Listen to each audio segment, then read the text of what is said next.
Mai 1958, la 4e République, empêtrée dans la guerre d'Algérie, se disloque.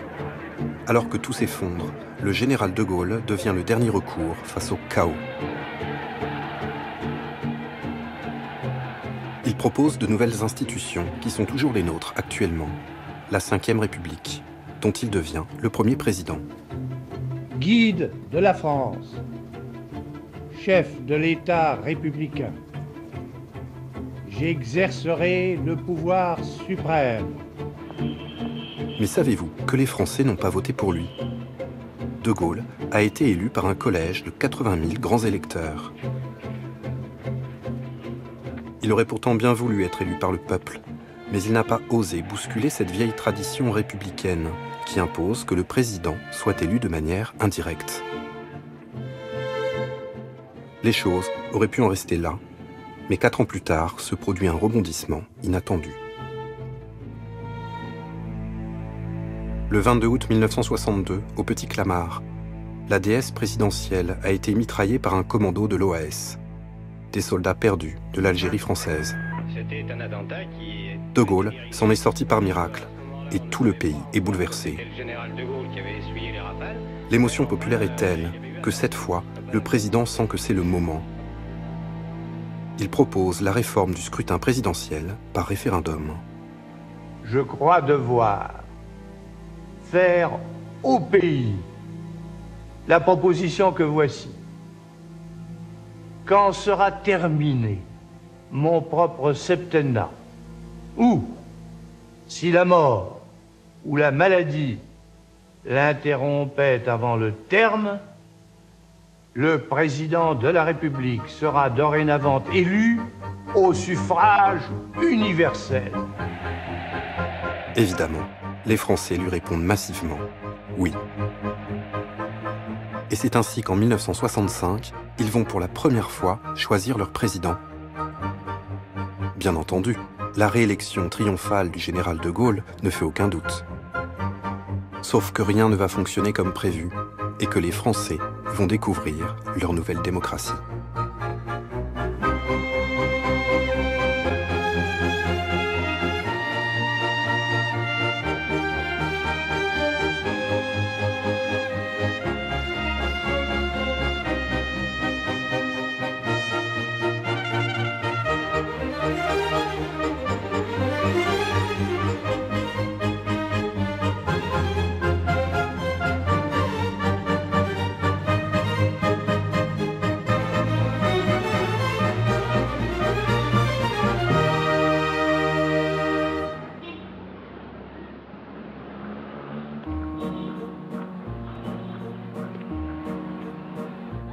Imaginez une France jeune, sans chômage, avec un taux de croissance de 5% par an, une hausse du pouvoir d'achat ininterrompue. Imaginez une France optimiste. Les Américains disaient la France va dépasser l'Allemagne. Dans 20 ans ou dans 30 ans, c'est la France qui sera la puissance principale de l'Europe. Et maintenant, imaginez que le papa de la 5e République vous souhaite une bonne année en ces termes. Un bébé qui vient au monde ce soir pourra, à partir de sa majorité, vivre 2 fois mieux que ses parents ne vivent aujourd'hui. Bienvenue en 1965. Nous sommes à 6 mois de la première élection présidentielle au suffrage universel. Une simple formalité. À ce moment-là, en effet, De Gaulle est donné gagnant à 70% au premier tour. Le général de Gaulle, à l'époque, c'est le politique. C'est le pouvoir, c'est l'autorité, c'est l'État, c'est la France. Voilà. On vivait, pour l'avoir expérimenté, je ne sais pas combien de fois, 6 ou 7 fois, on vivait sur la lancée des référendums. C'est-à-dire, bon, De Gaulle se présente, il va faire la majorité. Nous étions fascinés. Par conséquent, nous étions peu lucides. Je pense qu'il avait sous-estimé au début le poids et pas le poids, le choc que ferait cette campagne. La campagne électorale, personne ne savait exactement comment ça se passait, une campagne électorale présidentielle, puisque c'était la première. Ainsi, l'échéance électorale approche dans l'indifférence générale. Pourtant, il y a déjà 2 candidats déclarés. Le premier s'appelle Jean-Louis Tixier-Vignancour. L'élection du président de la République au suffrage universel a donné une dimension nouvelle à la politique française. Et il est d'extrême droite. Assisté d'un certain Jean-Marie Le Pen, son directeur de campagne, il a décidé de parcourir la France en déplaçant un chapiteau, surnommé le cirque Tixier. Il est crédité de 5% dans les sondages. Le second candidat est un obscur sénateur de la Charente, Pierre Marcillaci. Il n'a pas de parti, il n'a pas de troupe, et il est crédité de 1%. Alors qui face à De Gaulle? La gauche? Mais quelle gauche? Les opposants les plus résolus étaient certainement à l'époque les communistes. Ils l'étaient massivement et sans aucun esprit de concession possible. Les communistes donc. Dirigés par Waldeck-Rochet, ils pèsent 20% de l'électorat. C'est beaucoup. Mais ils sont hors jeu, bannis des gouvernements depuis 20 ans. Et puis, personne n'imagine un président communiste. Pas même les communistes. Les socialistes alors. La SFIO est un parti en déclin, dirigé par Guy Mollet. Guy Mollet estime qu'il est suicidaire de défier De Gaulle. Il a d'ailleurs refroidi les timides velléités du maire SFIO de Marseille, Gaston Deffer, qui renonce à se présenter. Surtout, Guy Mollet déteste les communistes. Aucune alliance n'est donc possible à gauche pour espérer concurrencer, vous savez qui. D'autant que, au De Gaulle tout-puissant, s'ajoute le De Gaulle omniprésent. En effet, en 7 ans, la télévision s'est imposée en France. Il y a moins de postes de télévision qu'aujourd'hui, il doit y en avoir 5 millions à l'époque, c'est quand même un chiffre important, puis les gens se rassemblent, dans les campagnes on se regroupe dans la maison de celui qui a une télévision. Télévision, évidemment réservée à vous savez qui, et à lui seul. La télévision était complètement fermée, il n'y avait pas encore de troisième chaîne, et donc l'information était vraiment cadenassée. Et d'ailleurs, Charles de Gaulle l'avait voulu. Il ne concevait pas que la télévision puisse être autre chose que la voix de la France. Et comme lui, c'était la France, c'était sa voix. Française, Français. Bref, la France est hypnotisée, et l'opposition paralysée. Le mandat. Il y a juste un petit détail à régler. Pour l'instant, il n'est pas candidat à sa succession. Il était obsédé par son âge. En 65, il devait avoir 75 ans. Il y a eu vraiment, chez les gaullistes, j'en suis le témoin, une inquiétude en se disant, est-ce qu'il va se présenter ou pas? Monsieur, je vous en prie. 9 septembre 1965. Nous sommes maintenant à 2 mois de l'élection, et une seule question brûle les lèvres de tous les journalistes. Je vous écoute, mesdames, messieurs. Monsieur le Président, pouvez-vous nous dire si vous comptez vous présenter à l'élection du 5 décembre? Je vous réponds tout de suite que vous le saurez, je vous le promets, avant 2 mois d'ici. Ce qui est de notre économie... La conférence de presse ronronne comme d'habitude, quand soudain, une dépêche tombe à l'AFP. L'essentiel de ce qui a été dit souligne une fois de plus l'incompatibilité d'humeur qui existe entre le général de Gaulle et la démocratie. J'ai donc décidé de solliciter les suffrages des Français et des Françaises le 5 décembre prochain. Un 3e candidat vient de se déclarer. Mais surtout, il vient de s'exprimer en même temps que De Gaulle. Un crime de lèse-majesté, un attentat médiatique. Il a 49 ans et il s'appelle François Mitterrand. C'était pas un candidat qui était pris au sérieux par les gaullistes. Et sans doute pas par le général. Au début, il y a un grand scepticisme. Le seul qui y croit, c'est Mitterrand et l'équipe qui est autour de lui. Je me rappelle que les articles du Monde disant c'est le plus mauvais candidat. C'est le plus mauvais candidat de la gauche. 7 ans plus tôt, François Mitterrand fait partie de ceux qui ont osé s'opposer frontalement au retour de De Gaulle. Il est depuis l'un des plus farouches adversaires du nouveau régime. Il y aura d'un côté les républicains en lutte contre le pouvoir personnel qui décident des plus grands intérêts de la France sans consulter les représentants du peuple. Opposant acharné, il a même écrit dans un pamphlet, 2 points, ouvrez les guillemets. Et qui est-il, lui, De Gaulle? Duce? Führer? Caudillo? Guide? Je veux bien par complaisance appeler ce dictateur d'un nom plus aimable. Roi sans couronne. Opposant acharné, certes, mais pourtant considéré comme un cheval sur le retour, un politicien isolé, 11 fois ministre de la 4e République. Mais il a une stratégie pour conquérir le pouvoir. Le passage à droite lui est fermé, de toute façon. Il n'a jamais cru au centre, parce qu'il pense que sous la 5e République, comme on n'en retient que 2 au 2e tour, ça veut dire que c'est le bipartisme. Donc il lui faut faire le plein des voix de gauche avant de penser conquérir le trône. Il doit donc réussir le tour de force, de rallier sur sa candidature les 2 ennemis héréditaires, les communistes de Waldeck-Rochet et les socialistes de Guy Mollet. Guy Mollet considère que, puisqu'il faut qu'il y ait un candidat et qu'il veut y aller, c'est bien commode. Et on se dit, dans le fond, il n'a pas de parti, il est isolé, et ce qui fait la force de Mitterrand, c'est précisément son isolement. S'il avait été enfermé dans un parti comme le fut Defferre, il n'aurait pas émergé. En effet, puisque Mitterrand est un électron libre qui n'appartient pas à la SFIO, Guy Mollet consent à le soutenir après d'interminables tractations. Reste à convaincre les communistes. Des négociations très secrètes sont engagées sous haute tension, comme en témoignent ces notes inédites, prises à chaud par un membre de l'équipe Mitterrand.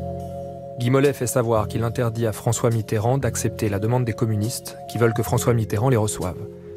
Pas de contact physique, dit Guy Mollet.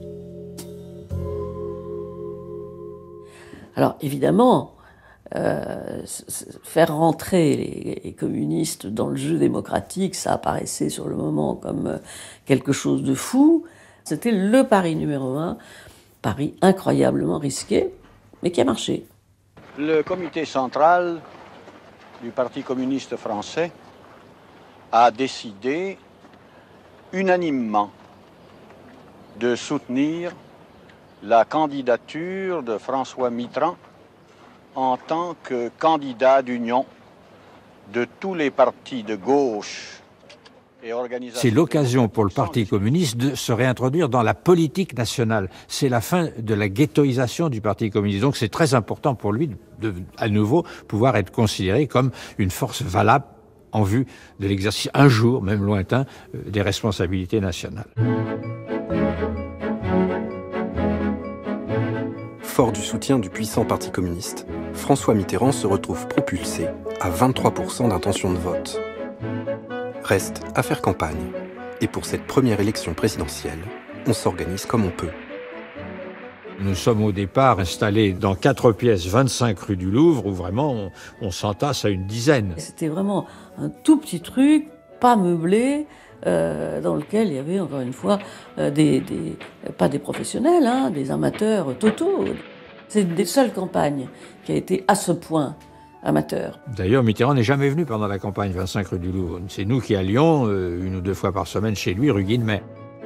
Lorsque l'on connaît la débauche de communication qu'exigent les présidentielles aujourd'hui, les comptes rendus de réunion rue Guillemets laissent rêveur. Réunion 4 rue Guillemets, 11 octobre 1965. Le président demande que l'on étudie une affiche de composition avec le concours des 2 ou 3 meilleurs affichistes de leur génération qui doivent trouver un bon slogan et une proposition pour une bonne affiche de propagande. Le travail de communication étant totalement délégué aux affichistes, comme dit Mitterrand, le résultat final est proche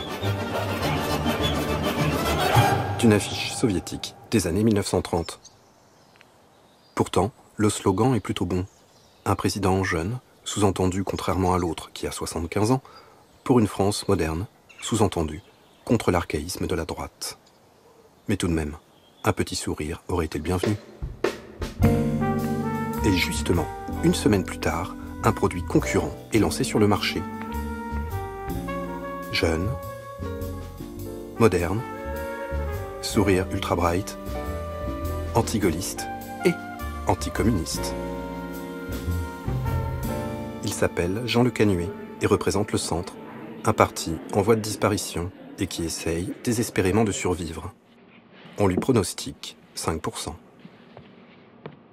Quand il commence la campagne en 1965, le 19 octobre en réalité, je crois qu'il ne s'est pas rendu compte de la lourdeur de la tâche. Personne ne sait ce que c'est qu'une élection présidentielle au suffrage direct. Donc il faut tout découvrir. Alors comment s'y prendre pour faire percer un inconnu? Son équipe édite d'abord une brochure de 16 pages, vendue 10 centimes, chez tous les marchands de journaux. Dans la brochure qui a été préparée à l'époque, par les jeunes de l'entourage de Le Canuet, on l'a présenté comme un homme jeune, entouré d'une famille jeune et d'un homme ouvert. Et il y a eu très vite un sous-titrage de photos disant « Le Canuet, ce Kennedy français ». Beaucoup de jeunes à l'époque étaient sensibles à Kennedy et ça a eu un impact. Et puis on a eu immédiatement, dans un délai très bref, des panneaux d'affichage dans toute la France. Je ne sais pas, 40 000 panneaux. Et dans un délai d'une dizaine de jours, ces panneaux ont été couverts d'affiches. Et c'est ainsi qu'en moins de 2 semaines est lancé Jean Le Canuet et que son nom se retrouve rapidement sur toutes les lèvres. Opération Kennedy français, lancement réussi. Et c'est le début d'une campagne de terrain pour François Mitterrand et Jean Le Canuet, qui enchaînent conférences de presse et meetings dans toute la France. Mitterrand fait un nombre incroyable de meetings. Et moi, je me souviens du premier meeting qui se tient à Caen, où Mitterrand va réunir pour la première fois des milliers de personnes. Ne vais-je pas l'aborder avec la sorte de joie qu'impose un combat de cette envergure? On voyait que de jour en jour, ça changeait. De meeting en meeting, on voyait qu'il y avait de plus en plus de monde et surtout de plus en plus d'enthousiasme. N'est-ce pas le moment de restituer partout en France l'espérance et la certitude d'une victoire au bout du compte? N'est-ce pas le moment de dire que le peuple redevienne responsable et notre tâche sera remplie? C'est un très grand orateur. Des salles considérables vont accourir. 5 000 personnes à la Mutualité, 10 000 à Lille, 25 000 à Toulouse. À partir du moment où on sait qu'il y a de plus en plus de monde qui vient, l'effet boule de neige se déclenche. Jean Le Canuet aussi remue les foules. Alors moi j'avais une conception qui était d'organiser, je le dis carrément, un spectacle. Une sorte de spectacle vivant qui est une attraction. Qu'on sente, qu'on aille voir Le Canuet, il faut avoir entendu Le Canuet, créer ce genre de situation. C'est à la France que revient l'honneur de marcher en avant et non pas derrière les autres ou d'un même pas. Et Jean Le Canuet se découvre un tempérament de star. Ben, je pense qu'il avait un tempérament de star. Parce que c'était typique. Quand, dans la coulisse, avant de monter en scène, il me disait « Ah, Fauchon, il y en a encore combien des trucs comme ça? J'en ai marre, mon vieux, vous me faites chier, etc. Qu'est-ce que vous faites de moi, etc. » Bon, hein? Là-dessus, il entrait. Ah, merveilleux, chers amis, quelle joie, quel bonheur, et surtout, quelle mission est la nôtre ce soir. Il est parti, c'était un homme inconnu. Il pensait que dans les réunions publiques en province, il y aurait peu de monde. Et il découvre des masses incroyables de gens. Pourtant, comme si les candidats n'existaient pas, l'ORTF boycotte l'intégralité des meetings de Le Canuet et Mitterrand. La ORTF regrette, mais elle n'est pas en mesure de vous diffuser le programme prévu. Élection présidentielle ou pas, la télévision française s'en tient strictement à sa routine quotidienne. Bonne nuit. En tout cas, il y en a un qui peut dormir sur ses 2 oreilles. 6 semaines avant l'élection, De Gaulle est donné gagnant au premier tour avec 66% des voix. Seulement, De Gaulle n'est toujours pas candidat et conserve le secret le plus absolu sur ses intentions. Nous sommes maintenant le 27 octobre et les journalistes assaillent le ministre de l'Information de questions. Quand De Gaulle va-t-il enfin consentir à lever le mystère? Le général de Gaulle s'adressera au pays le jeudi 4 novembre à 20h. Ce soir du 4 novembre, la France entière est suspendue aux lèvres du général. Française, Français, il y a 25 ans, lorsque la France roulait à l'abîme, j'ai cru devoir assumer la charge de la conduire jusqu'à ce qu'elle fût libérée et maîtresse d'elle-même. La première chose qu'on sait, c'est le général de Gaulle. C'est un militaire. Dans sa tête, il est entre Jeanne d'Arc et Bonaparte. Il est démocrate, mais pour la forme. Je me présente, je suis réélu. Aujourd'hui, je crois devoir me tenir prêt à poursuivre ma tâche. Ça y est, il est enfin candidat. Immense soulagement. Ah ouais, enthousiasme. Bon, parce que l'issue du premier tour ne faisait aucun doute. Qui d'autre aurait pu être candidat? Le régime tournait tellement autour de De Gaulle qu'on ne pouvait pas imaginer qu'il y ait un autre candidat. Dès la nouvelle connue, elle est même tournée en dérision par le candidat Mitterrand, alors en meeting à Lyon. Le général de Gaulle a choisi le meilleur candidat gaulliste, c'est-à-dire le général de Gaulle. Mais De Gaulle ne se contente pas d'être candidat. Et la suite de sa déclaration va carrément virer au chantage. Que l'adhésion franche et massive des citoyens m'engage à rester en fonction, l'avenir de la République nouvelle sera décidément assuré. Sinon, personne ne peut douter qu'elle s'écroulera aussitôt. Vous avez bien entendu, une adhésion franche et massive, c'est-à-dire qu'il exige d'être élu au premier tour. Sinon, ce sera le chaos, ce sera l'épouvante, c'est la fin de la France. Cette menace, d'une part, et cette morgue, d'autre part, ça m'a absolument pas étonné du personnage. L'exemple de la guerre l'amenait, et puis de l'après-guerre aussi, l'amenait à penser qu'il avait raison de dire que c'était lui ou le chaos. Hein.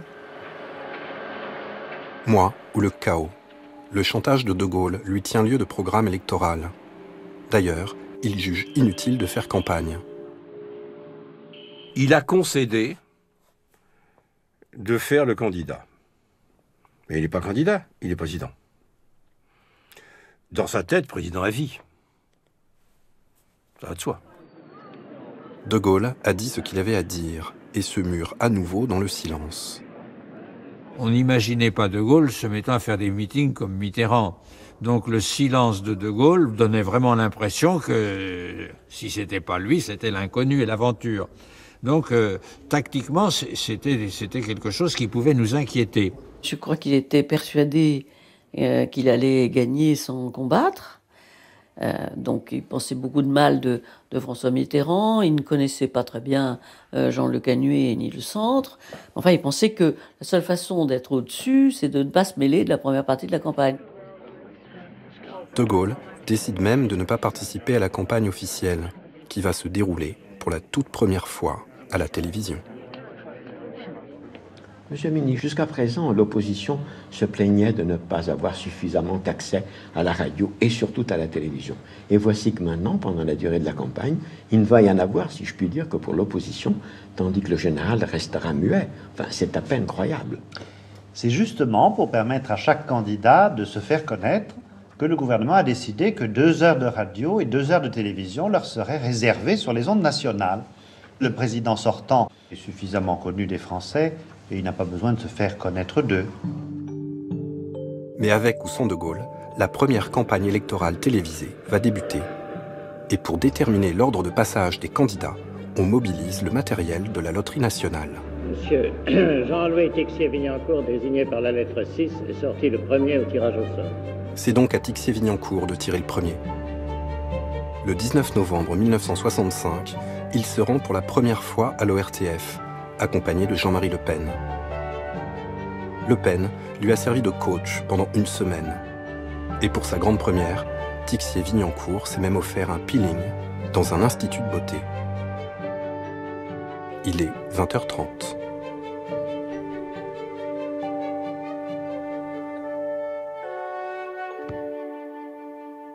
Tixier s'en sort bien, tout en se posant en victime du système, selon la rhétorique habituelle de l'extrême droite. Il est maintenant 20h45 et les Français vont avoir le privilège de découvrir un candidat de dernière minute, Marcel Barbu. Françaises, Français, mes amis, mes frères, et étant donné mon niveau social, j'oserais même tout simplement dire mes copains. Cet illustre inconnu est parvenu in extremis à recueillir les 100 parrainages d'élus locaux nécessaires pour se présenter à l'époque. Gageons que si nous ne gagnons pas la bataille que je vous propose de mener, le rien du tout que je suis ne pourra plus parler et personne ne pourra plus parler car la petite faille que l'on vient de déceler, tout le monde s'emploie déjà à la colmater. Comment les choses vont-elles se terminer pour moi? Peut-être comme cette première soirée de campagne télévisée laisse la France entière assez interloquée. Et le lendemain 20 novembre, c'est au tour du candidat Mitterrand de découvrir le face-à-face avec la caméra.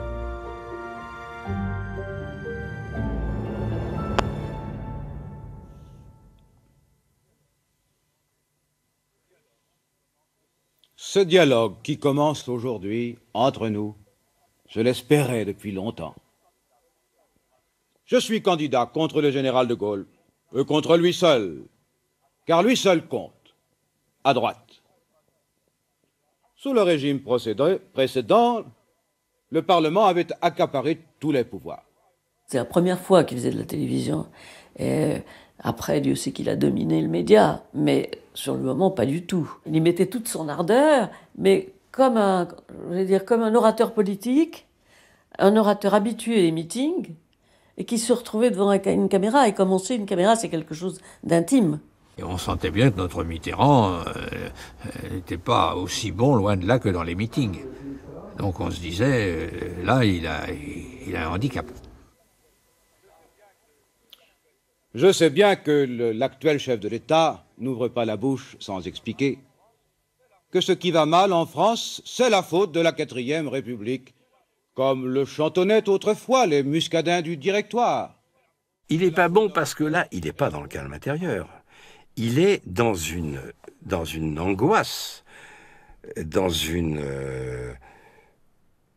Il sait que ce qu'il fait est incroyablement risqué et il ne choisit pas l'attitude.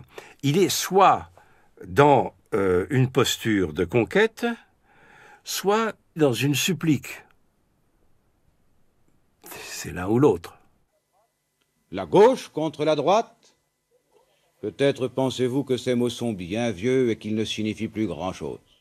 En effet, François Mitterrand peine manifestement à incarner son personnage de candidat unique à gauche, soutenu par les communistes. C'est un grand bourgeois. Lui, il sait bien qu'il a été ministre 11 fois. Et il a un costume rouge qui lui va comme des mouches à un cheval, c'est pas possible. Il se sent en imposture, probablement. François Mitterrand est en effet très mécontent de sa première prestation télévisée. Le candidat suivant, Pierre Marcillaci, est tellement dévoré par le trac qu'il a décidé à la dernière seconde d'abandonner ses notes et d'improviser. Madame, monsieur, il est 13h15. Par le miracle de la télévision, me voici chez vous. Et je vous imagine très bien, beaucoup mieux que vous ne le pensez, autour peut-être de votre table de famille. Je pense, madame, que vous n'avez pas tout à fait terminé de vaquer aux besoins du ménage. Et que peut-être...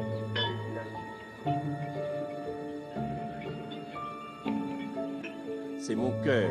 Même s'il n'a pas grand-chose à proposer et qu'il ne représente rien, Marcy Lacy s'en tire honorablement. Mais en terminant, laissez-moi vous dire, quoi qu'il arrive, vive la France. Et pour la France entière, le spectacle reprend le soir même à 20h30. Voici maintenant le tour du Kennedy français. Voici notre première rencontre.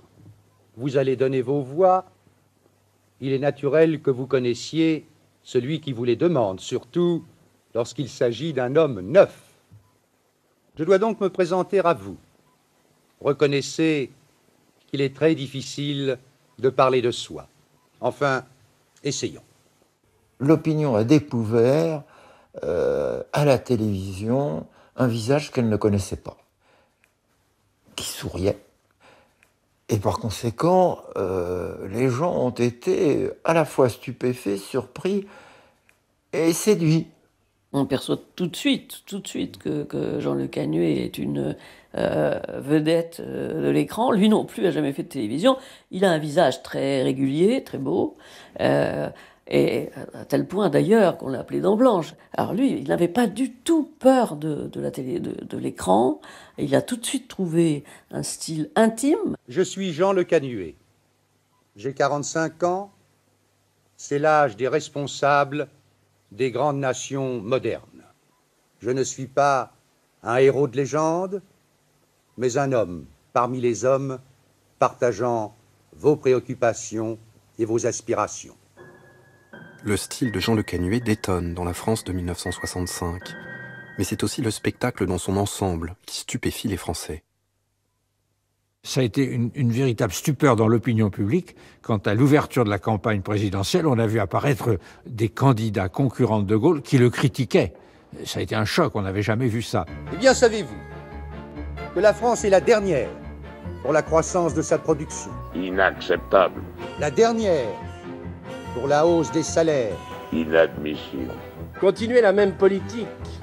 Hélas, dans bien des domaines, elle a fait faillite. Le général de Gaulle a commis une grave erreur. Il oublie le plus souvent de s'occuper des Français.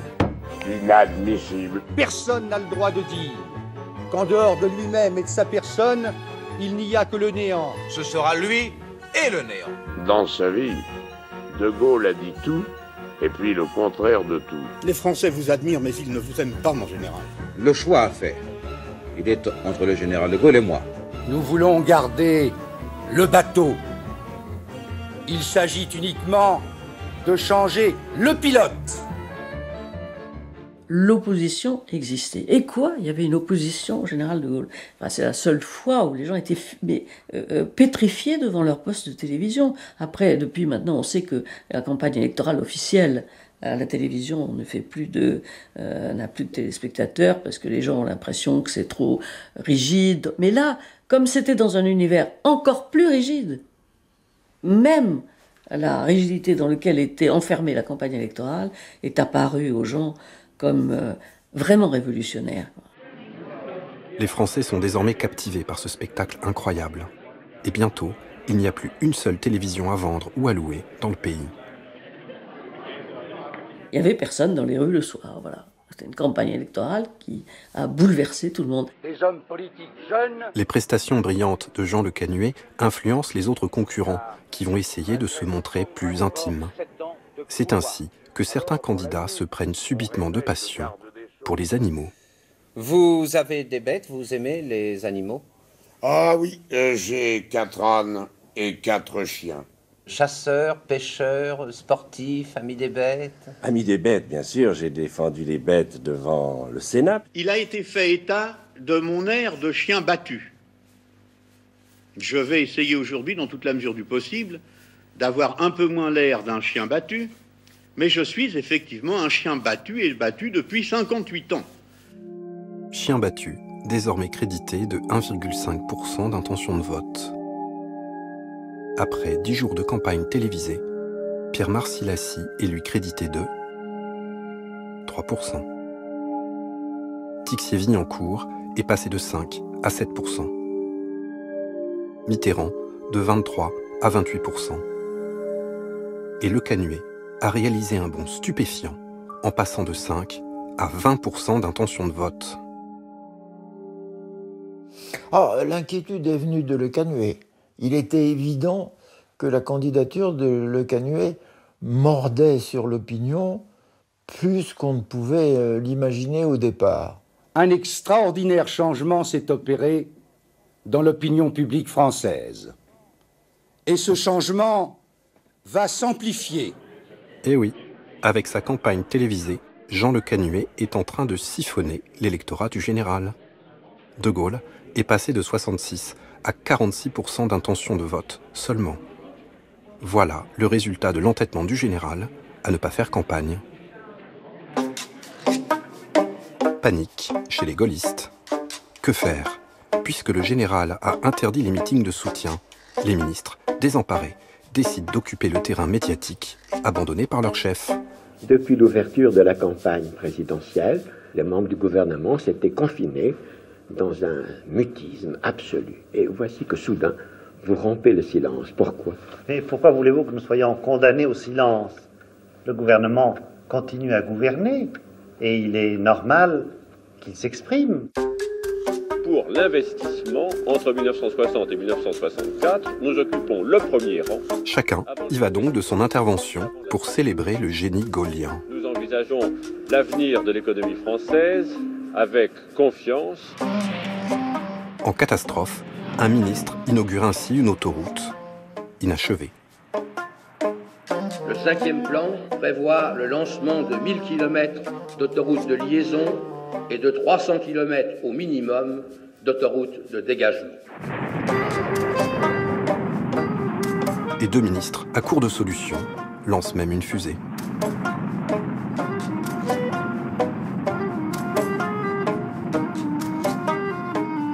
Son entourage se montrait inquiet. Et donc vraiment, les gens lui ont dit « Parlez, parlez, il faut que vous parliez ». Il a vraiment dû falloir qu'on le bassine dans la terreur que ça se passe pas bien, pour que tous ses affidés, tout son clan, lui disent « Mon général, il faut bouger ».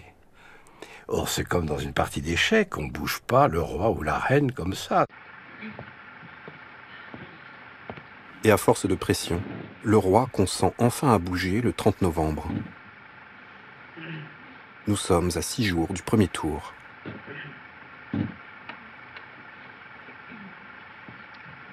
Cinq oppositions vous présentent 5 candidats.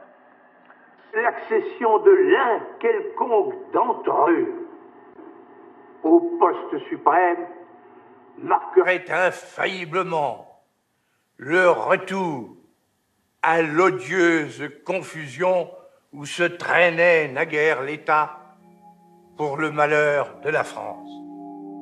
Tout ça pour ça. De Gaulle refait le coup du chantage et continue à traiter par le mépris la campagne électorale, et donc les électeurs.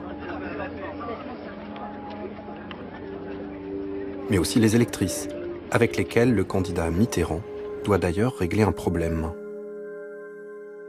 Et les femmes ne votent pas Mitterrand parce qu'elles sont à une époque où elles sont beaucoup moins dans la vie professionnelle qu'aujourd'hui. Beaucoup de femmes sont encore des femmes au foyer. Et elles n'ont pas les échanges qu'elles ont aujourd'hui. Donc il y a une inquiétude chez elles face à l'idée de changement. Donc on les inquiète plus facilement que les hommes.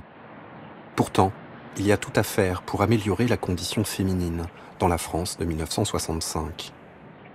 Quand une femme épouse, elle quitte le nom de son père pour prendre le nom et le prénom de son mari. C'est Madame Jacques Machin, Madame Édouard Truc. Quand elle a besoin d'acheter une culotte ou un soutien-gorge, elle demande des sous à monsieur, qu'on appelle chef de famille, qui dit tout. Et elle n'a même pas l'idée de se pointer dans une banque pour demander si elle peut avoir son propre compte bancaire. Quelqu'un on lui répondra « Oui, mais pour ça, il me faut l'autorisation de votre époux ou de votre papa. » La femme, c'est un individu qui n'a pas de droit. C'est le candidat Mitterrand qui est de loin le plus progressiste en la matière, mais il doit le faire savoir aux électrices. L'émission qu'il enregistre le 30 novembre est donc pour lui de la plus haute importance. Aujourd'hui, j'ai demandé à Madame Benoît Groux, écrivain et journaliste, de bien vouloir s'entretenir avec moi, afin de me poser les questions que se posent sans doute les femmes françaises. Eh bien, François Mitterrand, je vais d'abord vous poser une question d'ordre général. Est-ce qu'il n'est pas aujourd'hui humiliant et injuste de s'entendre dire couramment, par les hommes en général, « Oh, pour une femme, tu gagnes bien ta vie ». En effet, lorsqu'on examine les conditions de l'emploi, par exemple, pour la plupart des jeunes filles ou des jeunes femmes... Est-ce qu'il n'est pas humiliant et injuste de s'entendre dire couramment, encore aujourd'hui, surtout par des hommes, « Pour une femme, tu gagnes bien ta vie ». On a en effet le droit de s'interroger là-dessus. L'enregistrement va durer 7 heures. Pour Mitterrand, le contact avec les caméras tourne au calvaire. Les femmes, quand les femmes, on va recommencer cela. L'emploi est difficile, le salaire est modèle. Et, c'est extraordinaire. 14 semaines de congé, sans salaire. Et qu'on sait d'autre part que l'équilibre de la famille correspond à la nécessité pour la femme de ne pas être écrasée, par les obligations. Aujourd'hui, j'ai demandé à Madame Benoît de Groux. L'émission de 20 minutes sera finalement diffusée le 1er décembre, 4 jours avant le premier tour. Les problèmes qui sans doute se posent à la plupart des femmes de notre pays.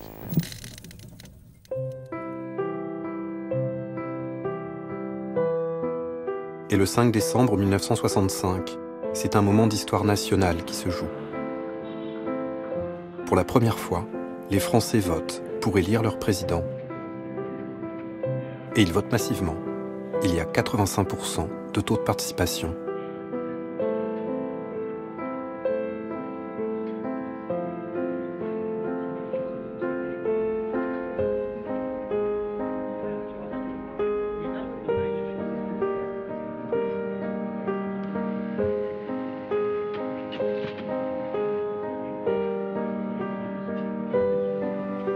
C'est aussi l'occasion de la toute première soirée électorale télévisée.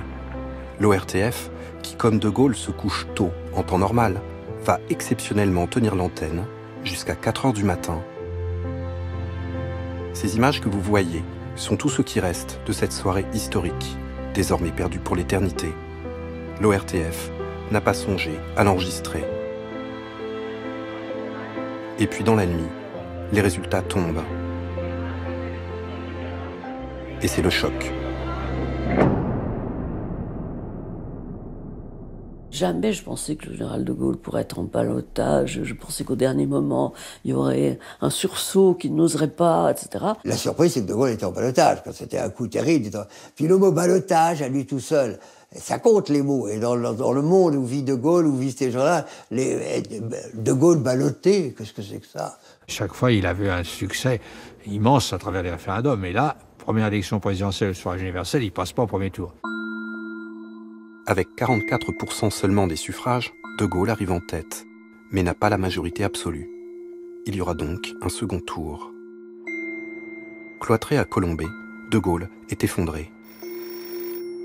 Lorsque le Premier ministre Pompidou l'appelle pour lui remonter le moral, le général l'écoute sans prononcer un seul mot et raccroche.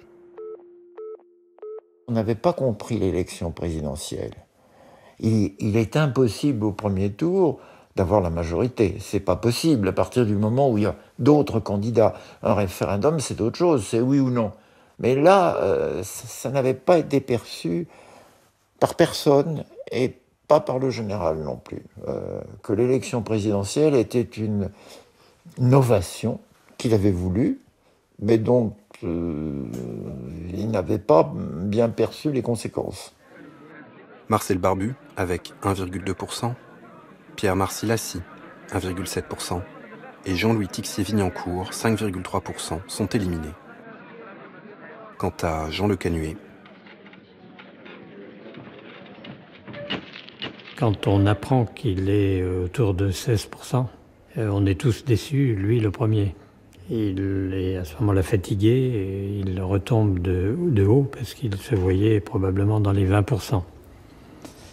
Et c'est une vraie déception, avec en perspective la difficulté d'avoir un choix difficile à faire pour le deuxième tour. Avec 32% des suffrages, c'est un triomphe pour François Mitterrand. L'homme, taxé de plus mauvais candidat à gauche quelques semaines auparavant seulement, vient de rassembler 7,5 millions d'électeurs. Maintenant, le problème est le suivant. Comment pouvoir augmenter au second tour le nombre de voix que vous avez fait au premier tour? Et il n'y a qu'une méthode, c'est de le demander aux Françaises et aux Français. Le 5 décembre, on est enthousiaste. Et c'est à ce moment-là que nous, on commence à y croire.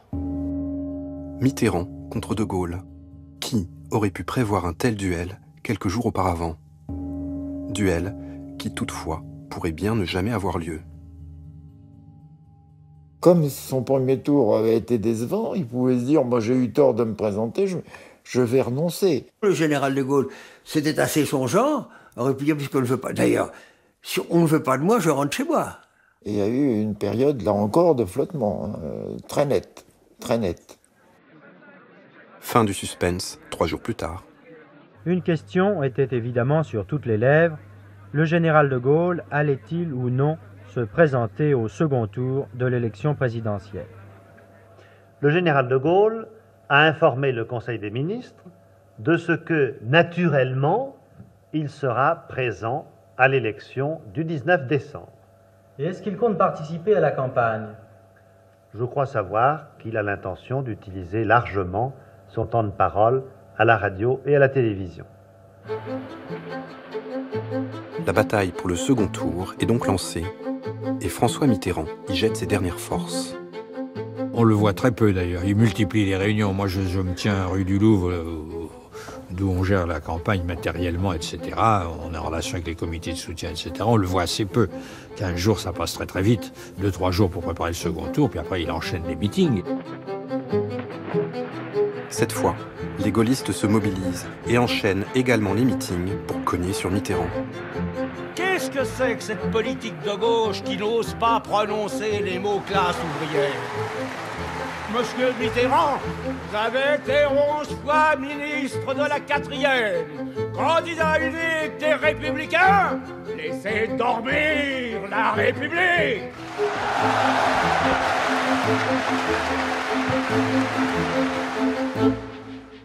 Mais le vrai duel va se dérouler bien sûr à la télévision.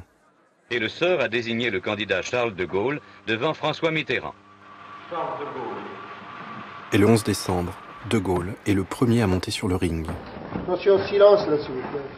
Et manifestement, il n'a pas encore complètement encaissé le choc du premier tour.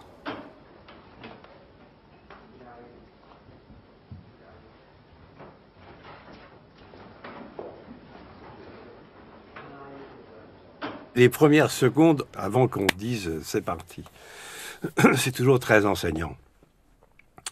Et le papy, il est groggy, hein. Il est sonné debout. Il dépend de vous toutes et de vous tous qu'en définitive, la République nouvelle, si elle est maintenue et confirmée dans la personne de son président, poursuive et développe, d'abord avec lui, plus tard avec d'autres, son œuvre de progrès, d'indépendance et de paix. Toujours la même rengaine. De Gaulle refuse de se rapprocher des électeurs et se limite à des propos banals sur la grandeur de la France, ce qui n'est pas pour rassurer son camp. Je crois qu'ils ont été inquiets jusqu'au bout. Ils avaient l'impression que De Gaulle avait besoin d'une béquille. Ils ne reconnaissaient pas alors De Gaulle. Et ils se disaient, dans le fond, De Gaulle, il a maintenant 75 ans, il y a peut-être déjà un déclin qui s'annonce. Donc ils étaient inquiets pour eux. Il y a eu la même incertitude pour le deuxième tour que pour le premier. C'est-à-dire, est-ce que le père de Gaulle va se décider à gagner? À l'inverse, l'enjeu pour le candidat Mitterrand est de prendre de la hauteur et de se montrer en homme d'État. On remarque d'ailleurs que le décor se veut un peu plus présidentiel. Que soient d'abord remerciés celles et ceux d'entre vous qui, en m'accordant leur suffrage, ont permis au candidat de la gauche d'être aujourd'hui le candidat de tous les républicains. Mais Mitterrand persiste à se présenter comme le candidat de la gauche, alors qu'au second tour, il faut rassembler tous les Français. C'est lui-même qui fixe la limite en se plaçant « I am the challenger ». Et ça lui suffit. Il dit, si j'arrive à mettre le cliquet jusque-là, je travaille pour le futur. Dimanche dernier, le général de Gaulle, 44%. Où en sont ses partisans? Où en est sa majorité? Où en est l'UNR? Je vous laisse le soin de l'imaginer. Les Français ne louent pas une miette de ce match, mettant en scène d'un côté le jeune loup, un peu maladroit mais combatif. Parce qu'une certaine politique, celle du général de Gaulle et de son gouvernement, a été condamnée. Contre le vieux singe groggy, qui a perdu de sa superbe. Voilà du vrai, du sérieux, du solide. Groggy peut-être, mais lucide, car le vieux singe a plus d'un tour dans son sac. Mon général, c'est la première fois que vous acceptez de répondre sur l'écran de la télévision aux questions d'un journaliste. Poussé dans ses retranchements, De Gaulle a décidé d'innover. Pour la première fois, il se met en pyjama, comme il dit. Il se prête au jeu de l'entretien télévisé, dans un face-à-face inattendu avec le journaliste Michel Droit. Les Français ne l'ont jamais vu ainsi. Cher monsieur, il est vrai que c'est la première fois depuis longtemps que j'ai le plaisir de m'entretenir avec un journaliste en particulier, si j'ose m'exprimer ainsi, car il y a beaucoup de gens qui nous voient et qui nous entendent. Très souvent, j'ai eu devant moi des journalistes par centaines, mais enfin, il est vrai que cette fois-ci, en voilà un. Il a été formidable à l'écran, et dans cette espèce de dialogue avec quelqu'un qui était quand même plutôt son faire-valoir qu'autre chose, c'est-à-dire mais qui savait quand même poser la question qu'il fallait, qui avait une sorte de timing. Et les routes, mon général, les autoroutes. Les routes. Quand je suis arrivé, il y avait 77 km d'autoroute. Voilà ce qu'on avait fait comme autoroute en France, sous le régime des partis. 77 km. Eh bien, il y en a actuellement 522 km. Il n'est pas concevable de le voir s'exprimer ainsi avec un uniforme, par exemple. Alors que dans la plupart de ses autres discours, c'est moi, il peut être en kaki, il peut être en costume croisé, c'est pas important. Là, il est forcément en civil. Et il parle popote, quoi. La maîtresse de maison, la ménagère, elle veut avoir un aspirateur, elle veut avoir un frigidaire, elle veut avoir une machine à laver. Et même, si c'est possible, qu'on ait une auto. Ça, c'est le mouvement. Et en même temps, elle ne veut pas que son mari s'en aille bambocher de toutes parts, que les garçons mettent les pieds sur la table, et que les filles ne rentrent pas la nuit. Ça, c'est l'ordre. Les Français ont été stupéfaits de voir la statue du commandeur descendre à leur niveau, leur parler un langage parfaitement compréhensible. On dit, pourquoi vous n'avez pas fait assez d'école? Pourquoi vous n'avez pas assez recruté de maîtres? Les gens qui nous disent ça, ils se sont traînés à ce qu'ils appelaient le pouvoir et qui n'en était pas un. Je pense qu'il s'étonne. Il a été forcé, comme il dit, à se mettre en pyjama, un peu, mais ça lui plaît. Au fur et à mesure qu'il se chauffe sur le cheval, si j'ose dire, il trouve que mais je monte vachement bien et c'est marrant. Bien entendu, on peut sauter sur sa chaise comme un cabri en disant l'Europe, l'Europe, l'Europe, mais ça n'aboutit à rien et ça ne signifie rien. Dans la même journée, De Gaulle enregistre 3 émissions avec Michel Droit en une seule prise. Par ce coup de maître, il reprend le contrôle de la campagne. Tandis que pendant ce temps, Monsieur Mitterrand, 10e. Je peux y aller? Quand vous voudrez. Le président de la République, c'est le garant. C'est la conscience. Ah là là là là là là là. Mon Dieu, qui décideront eux-mêmes du destin de notre patrie. Pour Mitterrand, le cauchemar continue. Ne coupez pas, je recommence tout. Mais il est également exténué. Une présidentielle est une épreuve physique que l'on découvre aussi à ce moment-là. Et voici que nous avons,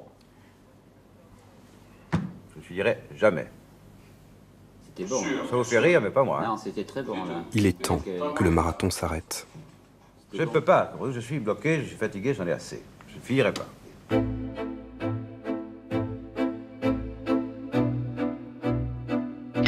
Le 19 décembre, jour du second tour, François Mitterrand, à bout de force, vote dans son fief de Château-Chinon. Il sait que De Gaulle a réussi un retour percutant. Mais le résultat est beaucoup plus surprenant qu'il aurait pu l'imaginer. Le général de Gaulle est réélu avec 55% des voix, certes. Mais Mitterrand a été soutenu par plus de 10 millions de Français. On a quand même été étonnés du résultat du deuxième tour, nous les gaullistes. On ne s'attendait pas à ce que Mitterrand fasse 45%. C'est le début du parcours politique de François Mitterrand. Tandis qu'on avait l'impression quand même que déjà le général en 65, bon certes il avait été élu, mais ça n'était pas la nouvelle du jour parce que c'était trop attendu. La magie de Gaulle a été rompue à cette élection. On s'est aperçu que c'était un homme qui pouvait être mis en ballottage, qui pouvait ne pas être élu, etc.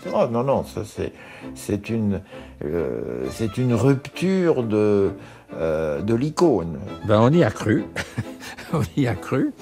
Et alors Mitterrand a eu ce mot magnifique, quand on lui a dit les jours suivants qu'on y avait cru, il dit avec son air très composé, oui, une erreur de jugement. Je crois qu'il n'a jamais cru, lui. C'est le début d'une vraie, du vrai régime présidentiel. Avant, c'était pas ça, et cette élection au suffrage universel a tout changé. Le 8 janvier 1966, le fondateur de la Ve République se succède officiellement à lui-même. Il n'ira pas au bout de son second septennat et démissionne 4 ans plus tard.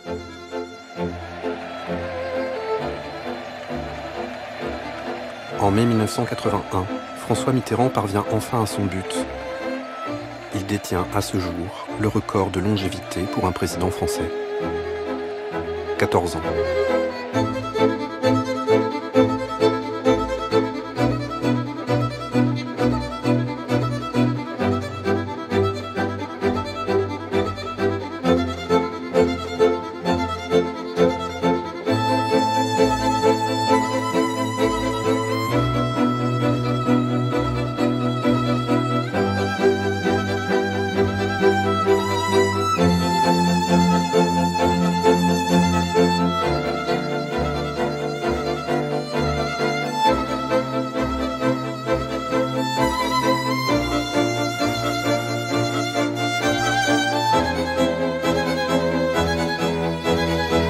Jusqu'à demain matin, ce soir-là.